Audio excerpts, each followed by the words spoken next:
ఈరోజైతే chicken leg piece fry అయితే చేశాను. నేను ఎన్నో సార్లు చికెన్ ఫ్రై అయితే చేశాను గానీ, first time leg piece fry చేయడము. అయితే టేస్ట్ అయితే అద్దిరిపోయింది. కొంచెం ఓపికగా దీన్నైతే మ్యాగ్నేట్ చేసుకున్నామంటే టేస్ట్ అయితే సూపర్‌గా ఉంది. కేఎఫ్‌సీ కన్నా ఇలా చేసుకొని తినడం మంచిగా ఉప్పు, కారాలు పట్టించి తింటే టేస్ట్ అయితే అద్దిరిపోయింది. మీరెప్పుడన్నా ఇలా ట్రై చేయండి. సరే గాని ఒక విషయం అయితే చెప్పడం మర్చిపోయాను. నా మతిమరుపు ఎంత మతిమరుపు అంటే దీంట్లో మెయిన్ ఎయ్యాల్సిన ఇంగ్రీడియెంట్ అయితే మర్చిపోయాను.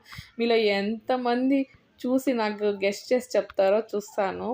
ఆ ఇంగ్రీడియెంట్ ఎయలేదన్న సంగతి నాకెప్పుడు గుర్తొచ్చిందంటే, వీడియో ఎడిట్ చేస్తా ఉంటే గుర్తొచ్చింది. తినేటప్పుడు కూడా గుర్తు రాలేదు. ఆ తర్వాత మా వారికి చెప్తే నేను ఇది వేయలేదు అనేసి, "ఏం పర్వాలేదు అసలు వేయని తేడా ఏం తెలీలేదు. బావుంది" అని చెప్పి తినేశారు.